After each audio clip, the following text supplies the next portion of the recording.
टोलीहरू सबैजना अटोमा गइरहेको छ। यता साथीहरू हुनुहुन्छ, त्यसै गरी अटो अटोमा नि एकजना साथी अटो जाँदा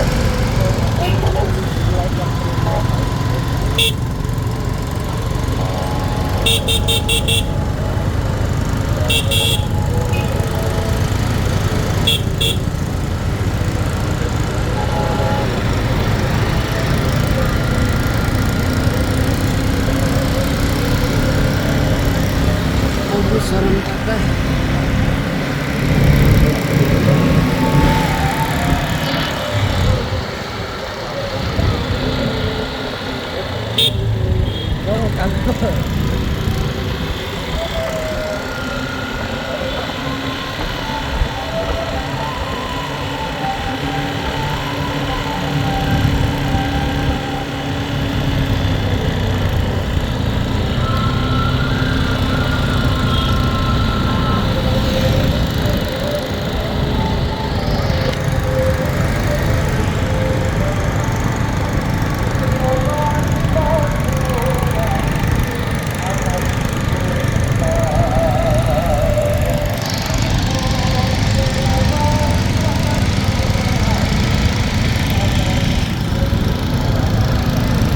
पछाडि पनि छ शरणदाको साथीहरू परबाट पनि गइरहेछ।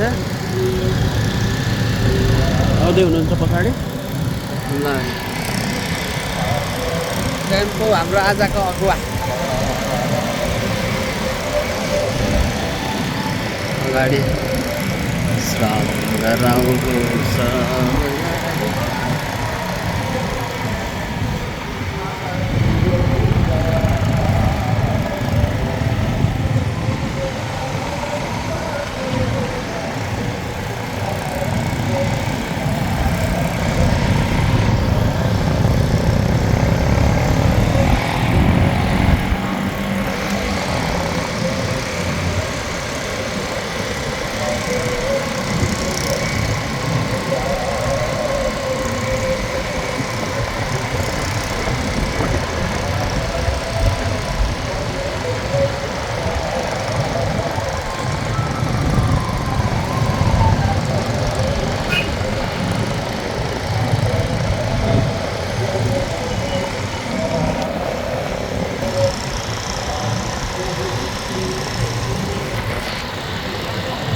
टोली चाहिँ हामी एकदम बिस्तारै गइराखेको छ।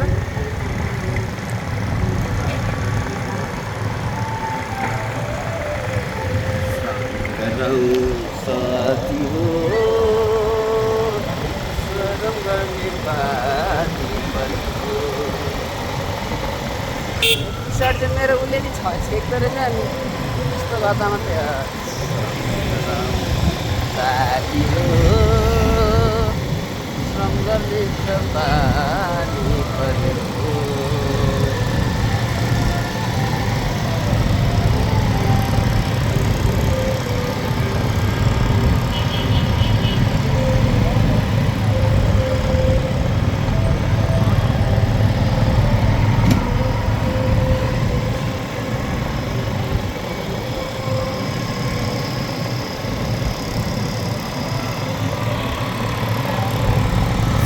को फिलिङ बजारमा यहाँहरूलाई स्वागत छ, हार्दिक स्वागत छ है।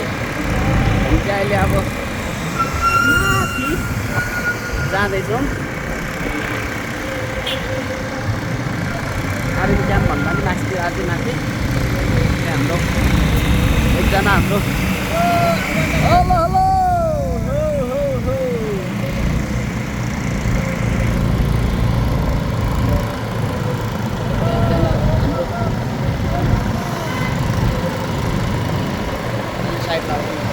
गाडी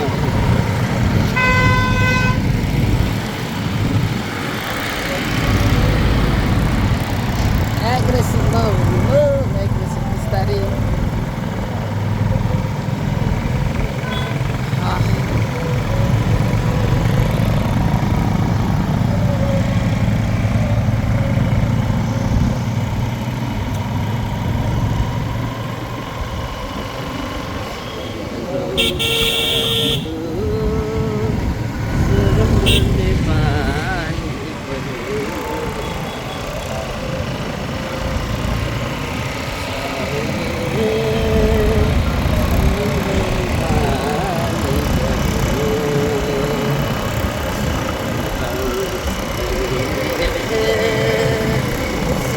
गर्ने बानी पसल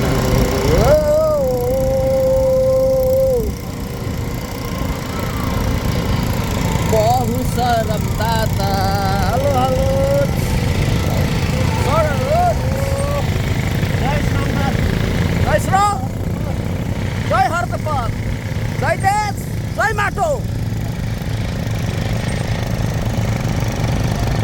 अर्को साङपाङ जिन्दाबाद जितेपछि हामीले त्यसरी नारा लाउने हो है अहिले त्यति धेरै एग्रेसिभ र त्यति साह्रो रिसाएको जस्तो पनि नगरौँ होला तर हाम्रो निश्चय पनि ढिलो छिटो हाम्रो सत्यको बाटोमा छौँ हामी जित्छौँ र केही सिक्छौँ हेलो केही जित्छु र केही सिक्छु हो कति छिटो आएको हौ हौ हौ हौ के भएछ हौ साथीलाई चाहिँ फेरि छिटै पुगिन्छ है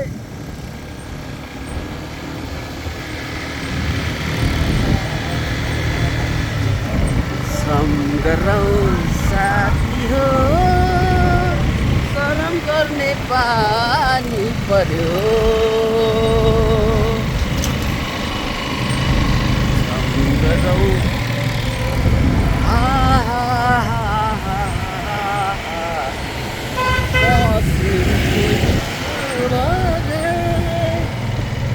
अगन्तर एउटै हो तिमीलाई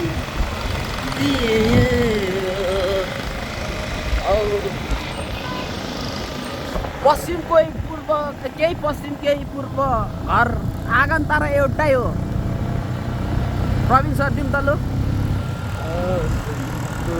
पूर्व घर आँगन तर एउटै हो मिलेर बसेकै हो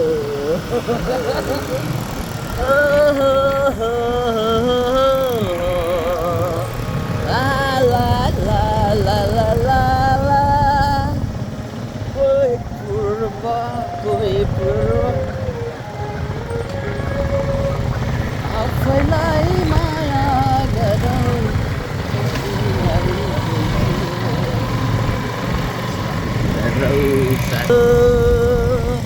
सम्म गर्ने बानी पर्यो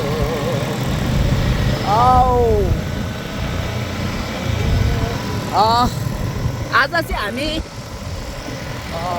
एउटा यस्तो रहेछ होइन मैले अब यस्तो धेरै यो एउटा अनुभव थिएन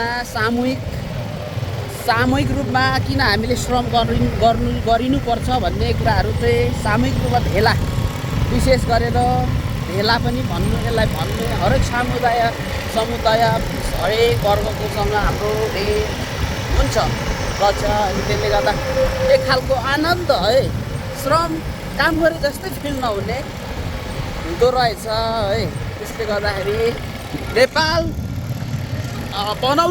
बनिनुमा अब एउटै मात्रै विकल्प हो हामी चाहिँ जति पनि नेपाली छौँ सबैजना एकता हुनुपर्छ देश बनाउने कुरोमा है र हामी अहिले विदेशी हस्तक्षेपमा भए पनि हामी हाँस्नु परेको छ तर त्यसलाई हामीले चिर्नको लागि अब विदेशी दलालहरूसँग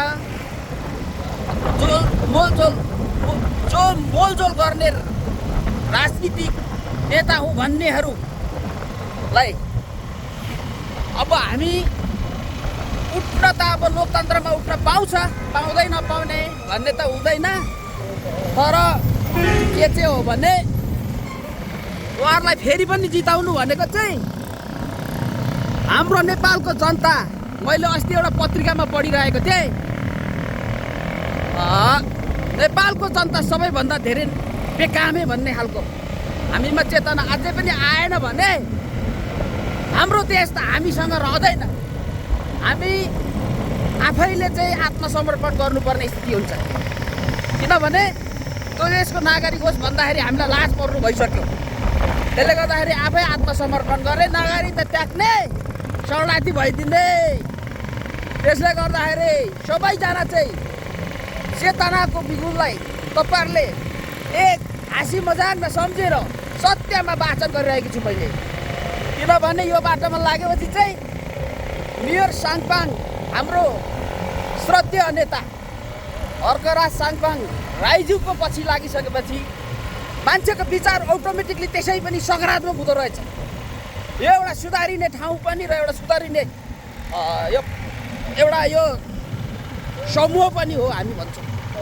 तर देश हामीबाट मात्रै बन्छ, यानि कि अर्को बात अर्को पदबाट मात्रै देश सम्भव छ। अरूको त जति गफ गरे त्यही गफको दिन गफ दिने हो, पछि मैले त्यस्तो बोलेको थिएँ र भन्ने जस्तो खालको मात्रै हुन्छ। त्यसले गर्दाखेरि सबैजना एक हुनु जरुरी छ है। हामी अब लगभग पुग्न आँट्यौँ।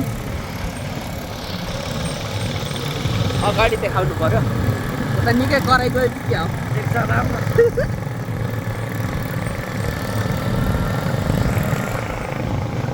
त्यसो पनि गर्नुपर्छ हौ। एसकेको गाडी ताजा हुँदै आउँछ पर। हामी हौ शरमदाता, शरम गर्ने दिन आइसके। एउटा स्ट्यान्ड नकिन्नु भएन हौ। अहिले एउटा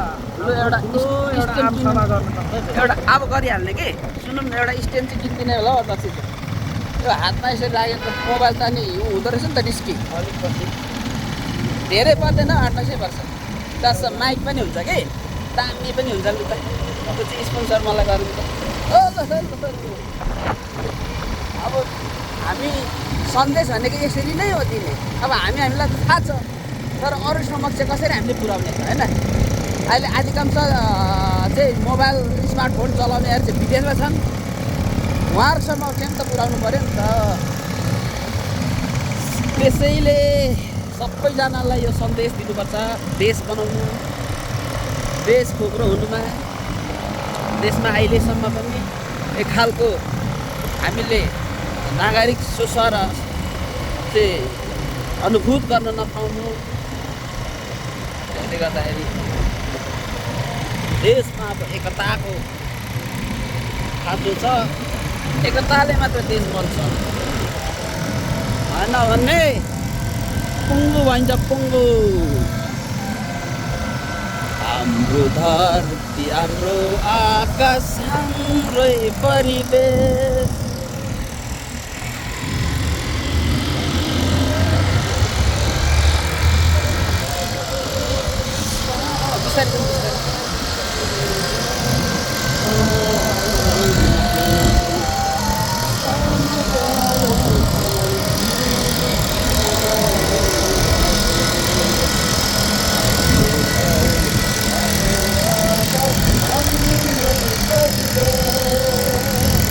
उहाँ चाहिँ हाम्रो बहिनी, नाम मलाई थाहा छैन, तर उहाँले आफै यो टेम्पो चाहिँ आफै चलाउनुहुन्छ, आत्मनिर्भर हुनुहुन्छ। जमै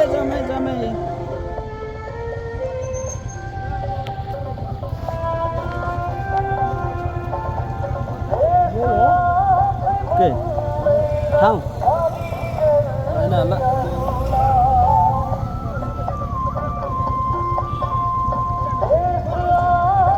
हाम्रो बाटो कहाँ हो? म चाहिँ लाग्छु कि श्रीमतीहरू दार्जिलिङ गएका छन् सबै। अब 2टा दुहुना छ कि गाई दुहुनुपर्छ।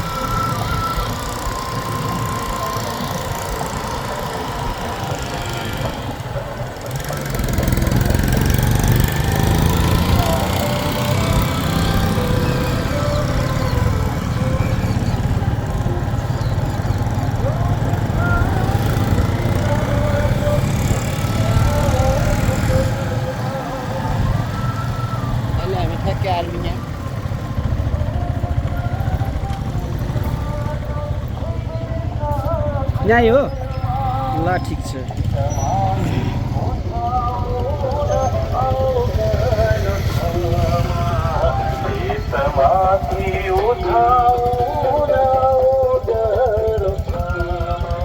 हेलो हेलो म आएँ फेरि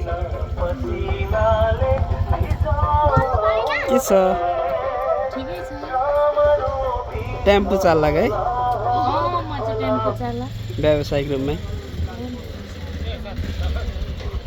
भन्नु पर्यो नि त नाम मेरो नाम चाहिँ सोनु बुम्बाको फिदिन